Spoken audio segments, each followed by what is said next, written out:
No, $600.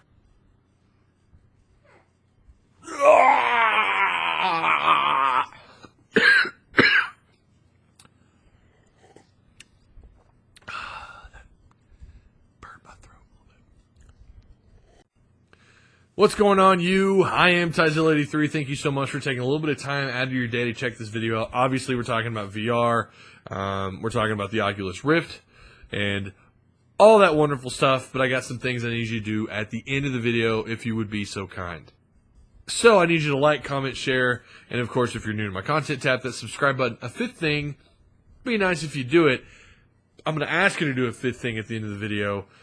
If you stick around and if you're paying attention. So two sides to this $600 price tag. There's the PC, kind of, the PC elitists, the people who build their PCs, the guys who spend that kind of money on video cards, on just rebuilding their computer. They spend that kind of money in a heartbeat. To them, this $600 initial cost is not a damn thing. You want my money? Take it, kind of thing. And that's cool. That's great that there are people that are able to do that sort of thing. And then there's the other side to this. There's the, you're just the people that are concerned about the initial cost. These are the people that freaked out. These are the people that on social media just were like, what? I think it's difficult for people on this side of the aisle, the people who are concerned about the initial cost, to even think about spending that kind of money. I know that myself, I would have to take out a debt consolidation loan from the bank to be able to go out and buy that. Obviously, I'm not going to do that. Okay, that's going to the extreme. I could pull some money out of savings if I wanted, but I'm not going to do that. I'm not going to pay that kind of money, and that's just fine. Again, it's not like the other side doesn't understand that. It's not like the other side has all the money in the world either. And to them, they understand this pricing a little bit better. They were in fact, they were the quiet ones on social media. They were the ones later like, guys, it is what it is. It's an extension of the PC. And let's keep in mind, too, you have to have a pretty decent gaming console or gaming PC to even run this thing.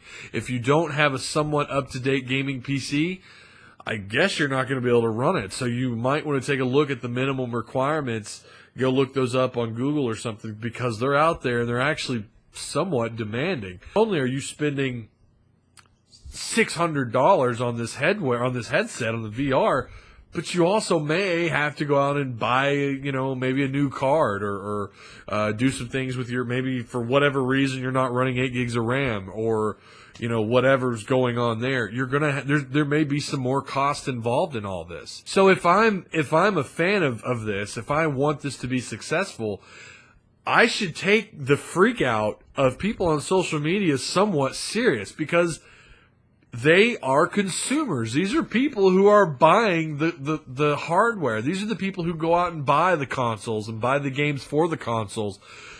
They are consumers. People freaking out, and there's been an overwhelming amount of people, again, just, what? These are the target audience, or not the target audience, but the consumers that concern you. When there's a lot of people freaking out, I'm not saying people on social media are the consumer base, but there were so many people going on about it on social media. You want your headset, you want that VR to be successful. Well, I hate to tell you this, but if you don't have financial backing, if people aren't spending the money and aren't buying these headsets, publishers aren't going to develop games, or developers aren't going to develop games, and publishers aren't going to publish games for a dying piece of hardware. And that's just the beast. That's the nature of the beast. And and it's interesting. I think instead of maybe making fun of the other side or whatever, maybe, I don't know, help them understand. There's a lot going on with this hardware, and there's a reason why that cost is what it is. I'm excited to see what happens with the Rift. Again, I will not be purchasing the Oculus Rift in the near future, or VR, period, in the near future. But I am a little excited to see where it goes. I am a little concerned that now we lose developers who are developing strong content on consoles to just strictly making content for VR. And with me not having much interest in VR, does that take away from my experience on console? So, but I doubt that. I honestly think that VR, it's coming off a little gimmicky at this point. I think right now it's not enough of a distraction for developers to put all their time and energy into that basket just yet. But again, you never know. VR certainly has some pretty badass qualities to it, and there's some really neat things about VR, and the experience, I've been told, is like something you've never experienced before in your life. So who knows where this all goes? I could be, who knows, in a year or two from now, you could see my content as nothing but me with a headset and like, oh my God, this is amazing. Oh my God, this is so awesome. Wow. I want to know what you guys think down in the comment section down below. I want to know your thoughts on VR. Are you going to spend time with it? Are you excited about the Oculus Rift? Are you more excited about PlayStation's VR? I'm really curious what you guys think. That's it for me, guys. Remember what to do. Like, comment, share, subscribe, all that wonderful stuff. Until the next video, you guys be kind to one another. Peace. That's the Vader. Remember that from Revenge of the Sith? No, I killed my wife.